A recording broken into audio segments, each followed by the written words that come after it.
Now, Mark Cuban, the billionaire, he always has something to say about President Trump, and apparently he's chiming in the tax return discussion.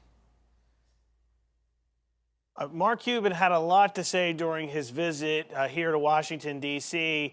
First, I would say the big headline was about 2020. He's clearly thinking about running. He didn't rule it out at all. He said he really cares about the country, and he definitely would consider it. So that would be quite a race, the battle of the billionaires in 2020. But yes, I did interview him at the event, and I asked him specifically about the leak of Donald Trump's 2005 tax return. And he applauded Mr. Trump and said, you know, it's just great that he made a lot of money that year. But he floated the possibility that Trump himself may have leaked the tax return to make himself look good because it was a great year financially for him and that he did pay 25% in federal income tax. I wonder how much Mark Cuban paid in taxes, probably less than Trump. I wouldn't be surprised.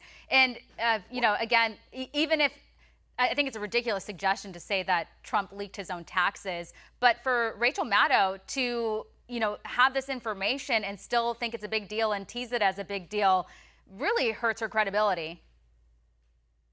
Don't you think? It's going to be interesting because, well, with Cuban specifically, if he were to actually seriously run for president, he has to get ready to show a lot of the financial investments that he has. I mean, he's worth a ton of money, so he'll be facing similar questions and challenges that Donald Trump faced. And yes, I mean, Rachel Maddow, there's a lot of controversy now because she's getting a lot of blowback for actually making such a big deal out of the leak. And then people were looking at the numbers and going, well, he paid 25%, President Trump. So I don't think she got the reaction she was looking for. It's pretty...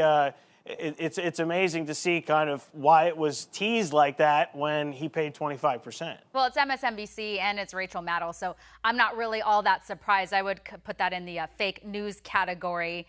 And Dems have a Buy American suggestions for Donald Trump. Are they good?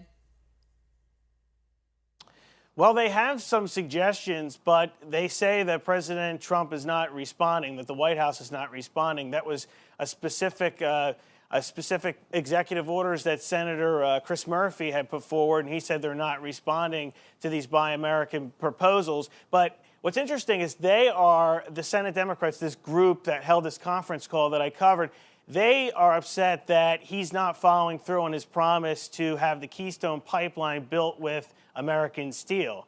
Even though it's a private project that they actually oppose, this group of Democrats, they say he's not following through on his campaign promise and the promise he made during his joint session speech to make sure that the pipeline is built with American steel. But the White House says that future pipeline projects would be built with American steel.